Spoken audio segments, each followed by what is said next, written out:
Hi, so here is just a little tutorial on how you are going to create on Noteflight your 4-measure sight singing exercise. So Noteflight's opening page, once you log in, it'll have, because you're using a school account, it'll have our school logo up in the corner. You are going to hit new score, because what we're doing is a score format. So we are hitting new score. Now the notes that we know so far, we've been using do, re, mi, fa, so. We have been using eighth notes, quarter notes, half notes, whole notes. We've been staying in 4/4, 2/4, or 3/4 time. Okay, and we've been working in the keys of C, F, and G. So I want you to imagine what you want to see. It's going to say create a new score, and it's going to say start from a blank score sheet. Now you don't want piano. You honestly are just going to want a treble clef. Okay, for the basses, you are going to use bass clef, and for everyone else, soprano, alto, tenor, you're going to be using treble clef. So we're going to go ahead and click OK. So automatically it gives us 4 bars. Now, for my sake as your teacher, I need you to be leading with your first name so that I can see your composition title. So we're going to call this Lapid Sight Singing Comp 1. Okay? You don't need, you're going to add your name here, and everything else you do not need to know. Now, so we have our title, we are ready to start writing. So it's going to give you a tempo marking up here. This is your tempo marking. I suggest that we change that tempo marking to something a little bit more manageable. And if you look in the corner, there's some functionality up at the top here. So we're going to go over to tempo, and we're going to go ahead and lower this to 80 so that it's nice and manageable. Now if you'll look, it did the same thing here. If you look over at how it shifted it over, it really wants to make the entire piece. So we need to highlight our measures. Now you may ask yourself, how did you get, because you just clicked and it goes individually. If you hit the Shift key, just like in Microsoft Excel, something like that, it's going to give you what you want. You can click down if you want and it'll change with you, or you can just type it in. And if you notice, it disappears now because it's not there, because it's not needed, because it's at the beginning. Okay, so let's pretend that we are going to write a piece in 3/4.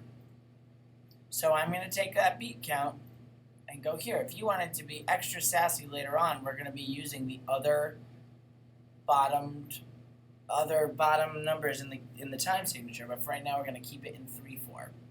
Okay. You also could, remember we use the symbol for common time. If you wanted to change that, that's something that we have gone over. We're going to unclick that and we're going to go down to 3/4. Okay.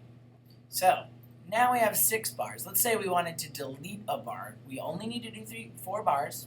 So we are going to come up here. We're going to click these, and we are going to delete these measures with that minus sign.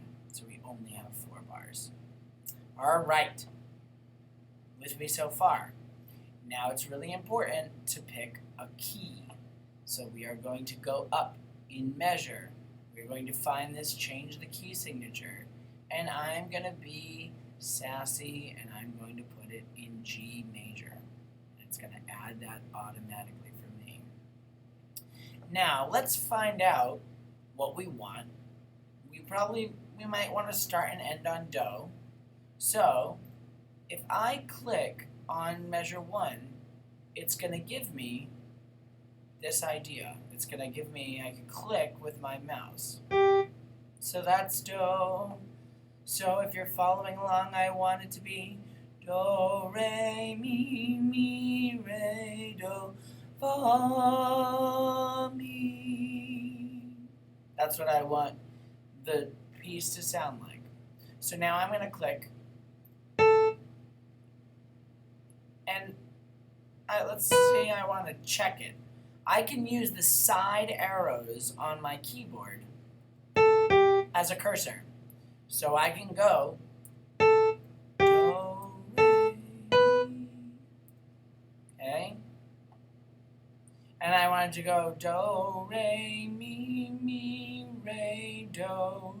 Now, for those of you keeping score at home, B, A, and G are mi, re, and do. So we can be extra complicated, and we can use the keyboard on your computer.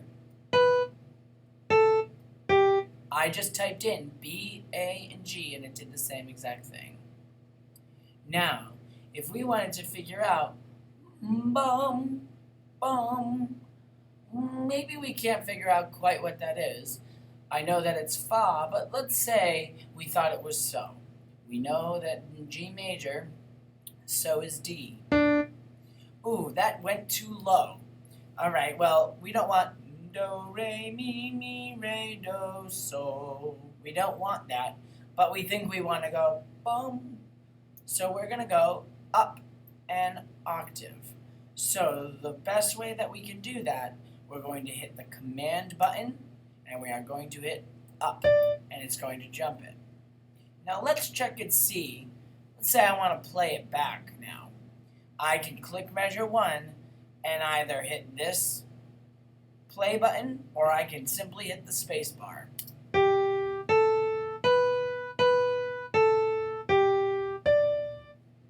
Now that's not what we wanted to hear. So what we're going to do is we're going to edit that note. So we're going to click on it, and you got to be really precise with how you click. Okay? Dum bum bum bum bum bum. I wanted this one. Okay? So now I want to find it. That's too high. That's, there it is. Now you may be asking, how are you doing that? I am using the up and down arrow while the note is highlighted. If the note's not highlighted, it's not going to do anything. It's not going to shift anywhere. Let's see if that corrected it. Ooh, let's start at the beginning, which, if you notice, this is a play. These are some of the functions. Right now we're in edit mode. If I wanted to play, I could hit beginning. Oh, it snuck up on me.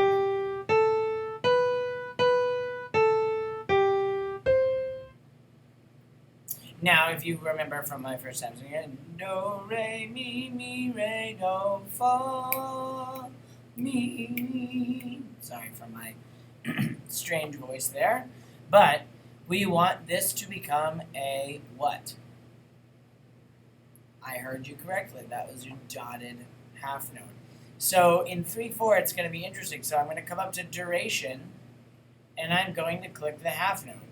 You may say that still isn't quite right. So now I need to add the dot. And then that fills in the entire measure.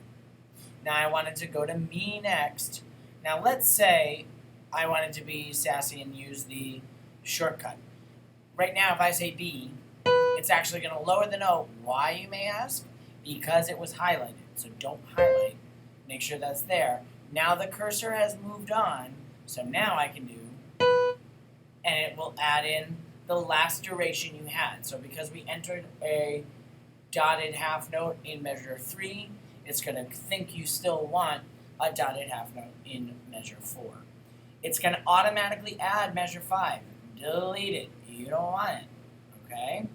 Now, if I want to play this back, I hit the space bar.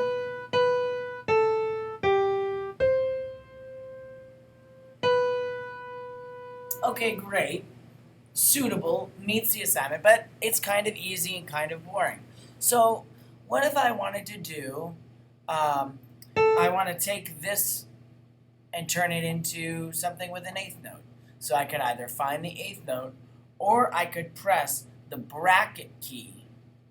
The bracket key on the keyboard right next to the P, and the one to the right of it either shortens a note or it lengthens a note.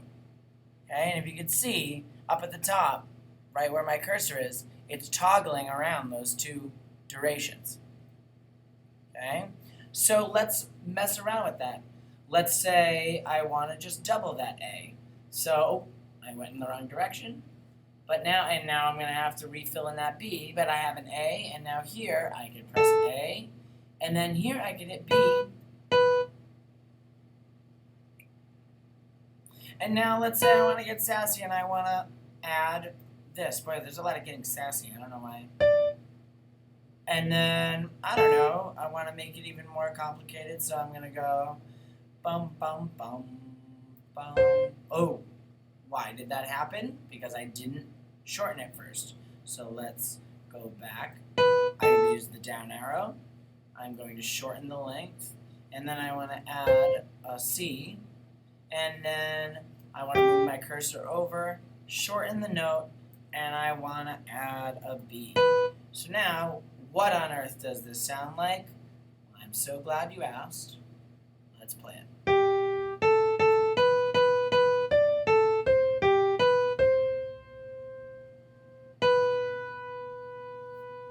So there we go. So let's say we just don't like it. Again, click and edit and try again.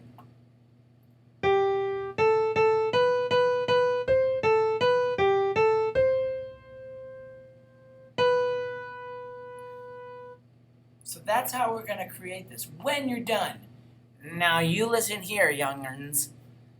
This ain't no Google Drive. You gotta save still. You gotta do this thing that us old folks used to do. It's called hitting save.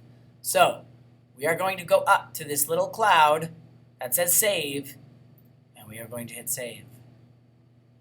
If you don't do that, learn from my experiences. You will lose all your work if your computer goes awry.